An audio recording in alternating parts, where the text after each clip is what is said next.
Trump travel ban comes into effect. Immigration rights lawyers were offering free advice to arrivals at Los Angeles International Airport.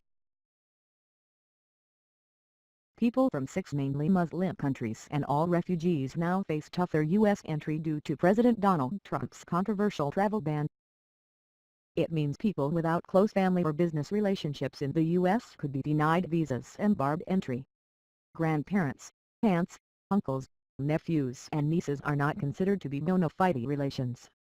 The rules apply to people in Iran, Libya, Syria, Somalia, Sudan and Yemen, as well as all refugees.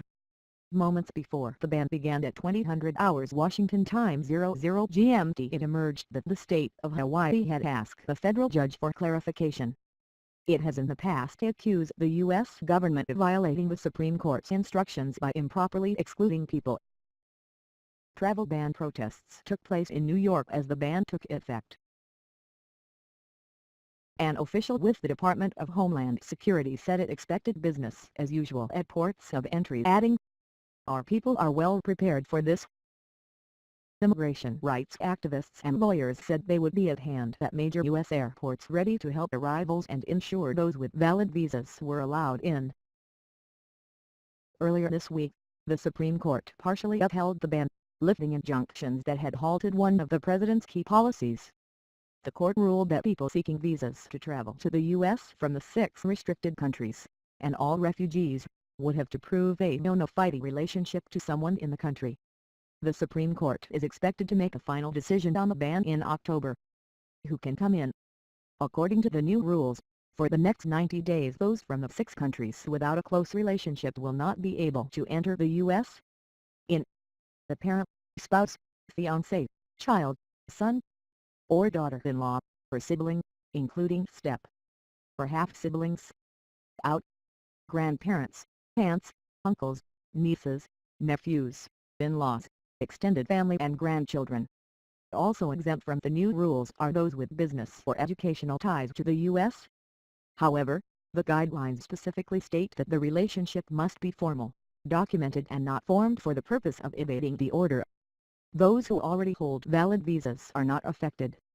Dual nationals who travel on their passport from the unaffected country will also be allowed entry. The court also approved a 120-day ban on refugees entering the U.S., allowing the government to bar entry to refugee claimants who cannot prove the same ties to an American individual or entity. Immigration activist Stephen Choi. An unjust and discriminatory Muslim ban. After the Supreme Court ruling, Attorney General Jeff Sessions said the threat to our national security is real and becoming increasingly dangerous. He said the ruling was an important step towards restoring the separation of powers between the branches of the federal government. Omar Watt, director of the American Civil Liberties Union Immigrants' Rights Project, said that in practical terms most of the people who stood to be affected by the ban will still be allowed to come in. David Miliband, president of the International Rescue Committee (IRC), said the court's decision threatens damage to vulnerable people waiting to come to the U.S. People with urgent medical conditions blocked, innocent people left adrift, all of whom have been extensively vetted,